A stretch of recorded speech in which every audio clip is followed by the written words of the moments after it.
Honorable Governor Sahib, Shri Banwani Lal Purohit ji, Justice J.S. Kair ji, former Chief Justice of our country, Speaker Vidhan Sabha, Rana KP ji, Deputy Speaker Sardar Jayab Singh ji, Minister of Parliamentary Affairs Brahmendra ji, Leader of our opposition Harpal Singh ji Chima, my colleagues, legislators of the Punjab Vidhan Sabha, distinguished guests, ladies and gentlemen.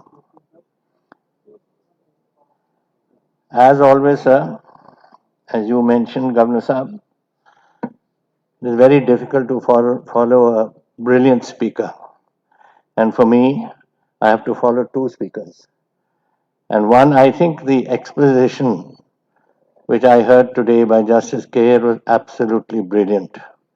And all of us, certainly, I have learned so much from what you said today. And to follow you, sir, is an impossibility. What we are today talking about, the ninth Guru of ours, it is his 400th birth anniversary, Prakash Purab. ਤੇ ਜਦੋਂ ਵੀ ਇਹ ਮੌਕੇ ਆਉਂਦੇ ਨੇ ਅਸੀਂ ਆਪਣੇ ਗੁਰੂਆਂ ਦੀ ਜਾਂ ਕੁਝ ਇਹੋ ਜਿਹੇ ਵਾਕਿਆਤ ਹੁੰਦੇ ਨੇ ਜਿਹੜੇ ਅਸੀਂ ਯਾਦ ਕਰਾਉਂਦੇ ਹਾਂ। ਮੈਨੂੰ ਯਾਦ ਹੈ ਪਿਛਲੀ ਸਰਕਾਰ ਵਿੱਚ 350 ਸਾਲ 10ਵੇਂ ਪਾਤਸ਼ਾਹ ਦਾ ਸੀ, 400 ਸਾਲ ਗੁਰੂ ਗ੍ਰੰਥ ਸਾਹਿਬ ਦਾ ਸੀ, ਹੁਣ ਐਤਕੀ 550 ਸਾਲ ਗੁਰੂ ਨਾਨਕ ਦੇਵ ਜੀ ਦਾ, ਔਰ ਅੱਜ 400 ਸਾਲਾ ਸਾਡੇ ਤੇਗ ਬਹਾਦਰ ਸਾਹਿਬ ਦਾ। what history, what tradition, सब कुछ है। ਇਹਨਾਂ ਦੀ ਅਗਰ ਅਸੀਂ ਆਦੇਸ਼ਾਂ ਤੇ ਚੱਲਦੇ ਰਹੇ ਤੇ it would be a different country and a different world. Today, what was his message in his basic message was religious tolerance, and for religious tolerance ਉਹਨਾਂ ਨੇ ਆਪਣਾ ਸੀਸ ਦਿੱਤਾ। And where is this message doesn't remain within the confines of our small Punjab.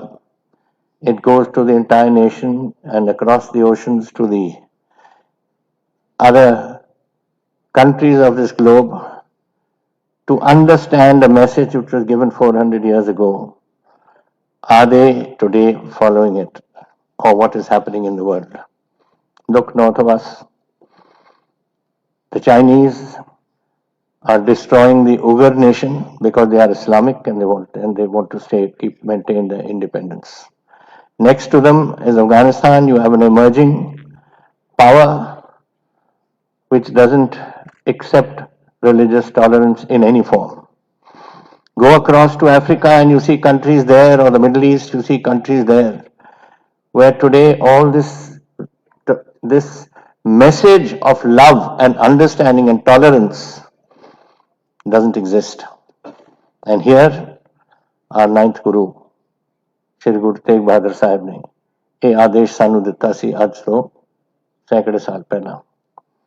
So it is a pleasure for me today, sir, to extend to you on this very auspicious occasion as our governor my hearty welcome on behalf of the House. And it is almost providential that you have taken over at a time when the Punjab Vidhan Sabha is meeting in this special session to commemorate the 400th Prakash Purab of Shri Guru Tegh Bahadur Sahib. It is now also my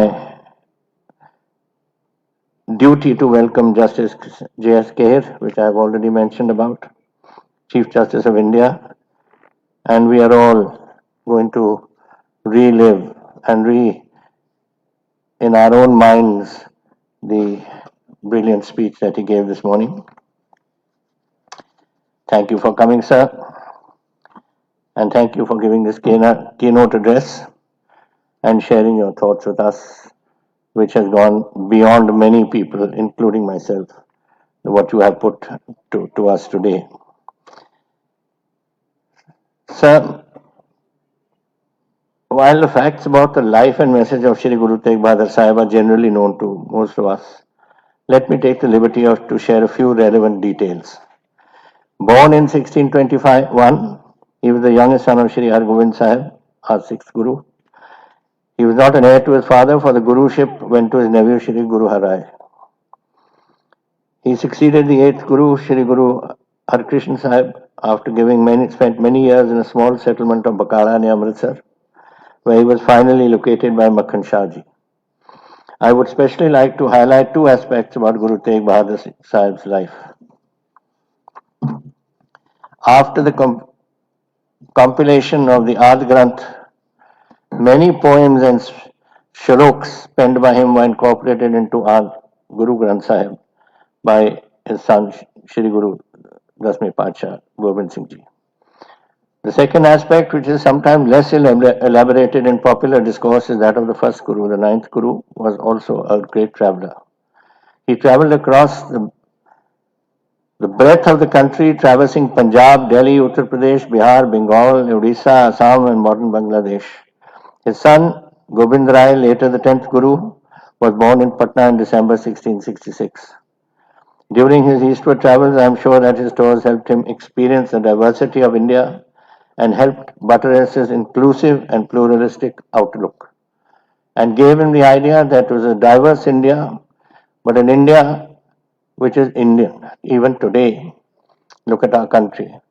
We are different religions, we are different castes, we are different creeds. We have Hindus, we have Muslims, we have Sikhs, we have Christians, we have Buddhists, we have Jainis, and yet, when the time comes, we all rise as Indians. And that is something which is Guru Sahib imbibed from his travels all over, that this is what India is all about. He also founded the town of, जैसे speaker साहब ने कहा, चक नानकी जिहड़ा हुण आनंदपुर साहब के नाम से जाने जाता है, a place represented by the speaker, as I said, which later became the birthplace of the Khalsa. And for me, it is a great honor that before the Battle of Anandpur Sahib, he sent a hukamnama to my ancestor to come and join the battle, which our ancestors did. And that hukamnama is a prized possession in our family today. He also, on the outskirts of Patiala, you have a fort. As you enter Patiala, there's a fort on our left. It was called Saifabad, and it was named after the local governor there, whose name was Saifuddin Khan. He became a disciple of Guru Tegh Bahadur, who came there, and eventually the Mughal governor of Sirhind removed him. And it was my ancestor. I don't want to repeat these things are not done, but it is part of history. My ancestor, Maharaja Amar Singh, named it Bahadurgarh, and later on his grandson, Maharaja Karam Singh, built a Gurdwara there where Naumi Padsha had come and stayed. Ladies and gentlemen, the faith in this is distinguished by the tradition of martyrdom to uphold principles and righteousness given to us by our Gurus. It is here the history remembers that Guru Tegh Bahadur Ji was, as has been told to you today, with great pride as Hindadi Chadar, for making the supreme sacrifice for the opposing forced conversions and for the protection of religious freedom. And that is exactly what I said today. Is the world following it? Are we in this country following it? Do we have religious freedom? Are we able to express our views in the way that we wish and that it's acceptable to all? I think India is growing, and yet this is a portion that needs to be strengthened. And so must it in the world. If we want world peace, we must have it. I mean, as I mentioned to you, there are places in the world where intolerance is the order of the day. You have people being killed because they belong to another religion. And that is unacceptable to what should be humanity. And I think that is what our Gurus taught us. And here, wherever we are, whether I see when there's a crisis anywhere in the world, you see Sikh organizations coming forward to help. Whether it is a fire or a flood or anything else happens, you see them coming out to help. Now that is all imbibed in us from the teachings of our Gurus. And we have already, the Governor Sahib mentioned to you, Bhai Mati Das Ji, भाई सतीदास जी, भाई दयाल जी दास जी, कुर्बानियां उन्होंने दित्तियां। And नौवें पातशाह, शीस दिता पर सिर ना दिता। It goes above my head. His head was carried by another associate, Pai Jeevan Singh Ji, Pai Jeta Ji, जिन्हां नूं जाणदे हां असीं, to the Guru son, that was then Guru, Dasਵੇਂ Paatshah Gobind Singh Ji, from Delhi to Anandpur Sahib.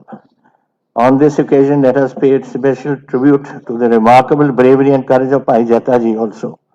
History will always remember him whenever we speak of this tragic event.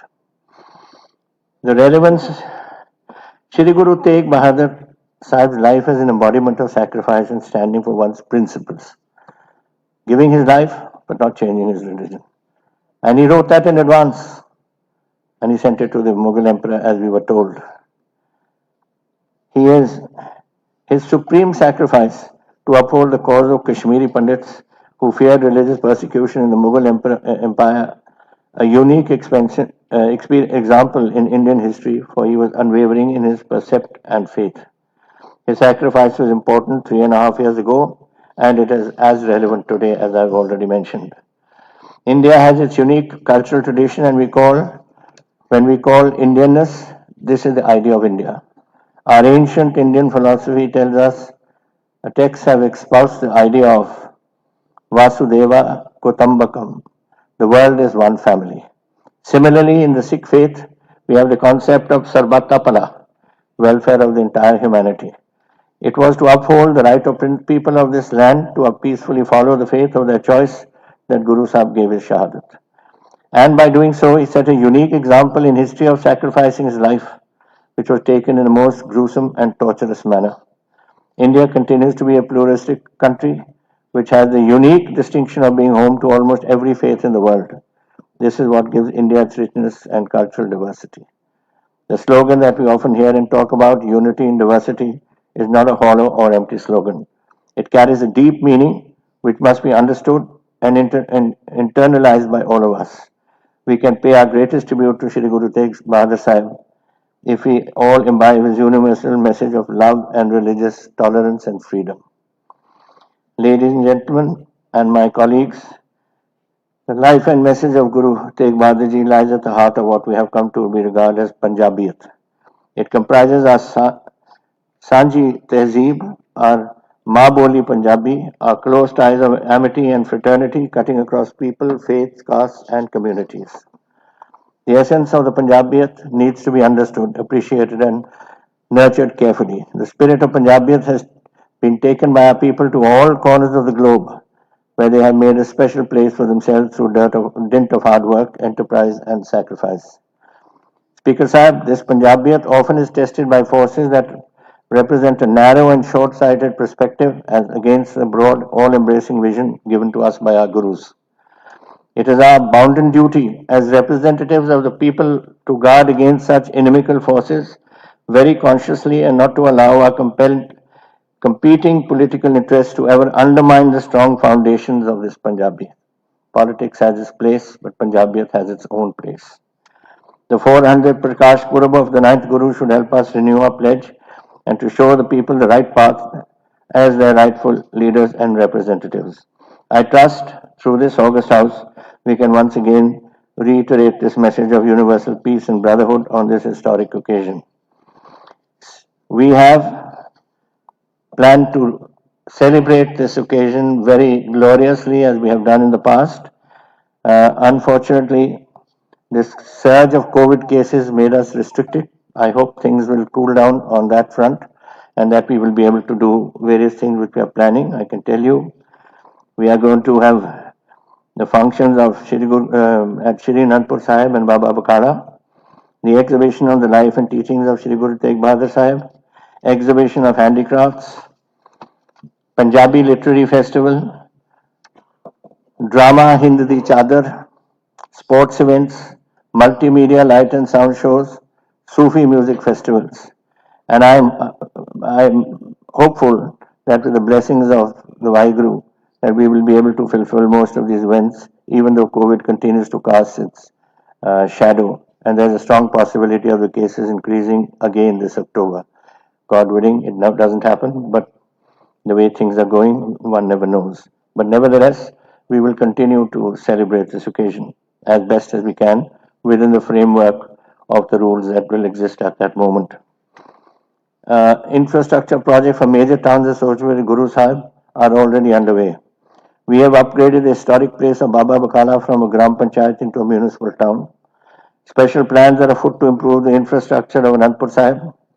103 Charan Show Prapt places have been identified by Guru Sahib actually visited. There are 79 villages and 24 towns. And we have given rupees 50 lakhs per village for its internal development in some form, as they think best, and 1 crore per town for something to be developed there in his memory. We have established the Shri Guru Tegh Bahadur University of Law in Taran district, the first university ever in Punjab, and we are very proud to have announced it just recently. Government has released a commemorative stamp on the occasion. The state government has also released commemorative gold and silver coins on this occasion, and we are conserving and developing the old jail at Basi Patana, where Guru Sahib is reported to have been kept imprisoned on his way to Delhi. I am happy to share that we have already planted more than 1.3 crore saplings in the two Gurpurab celebrations that took place this year, which will be hugely beneficial to Punjab's environment in the long run. We have also forwarded a memorandum to the Prime Minister, a grant to ask for a grant of 938 crore for various infrastructure projects in the state.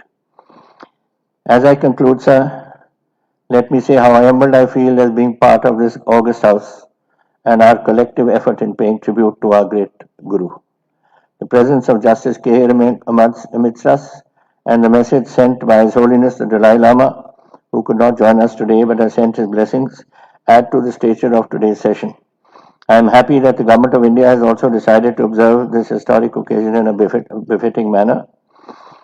The state government will also do its best to take the message of the great Guru to not only across the country, but also to different parts of the globe where we have followers settled today. I don't think there's any country in the world where you don't have Punjabis settled today.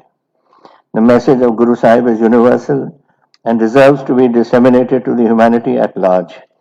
Speaker Sahib, I send my heartfelt greetings to the people of the state and to my fellow Punjabis settled in different parts of India and the world, and I pray that Akal Purkh may bless our state and its people and the humanity with peace, good health, happiness, and keep us forever in Chardi Kala. Vaheguru Ji Ka Khalsa, Vaheguru Ji Ki Fateh, Jai Hind.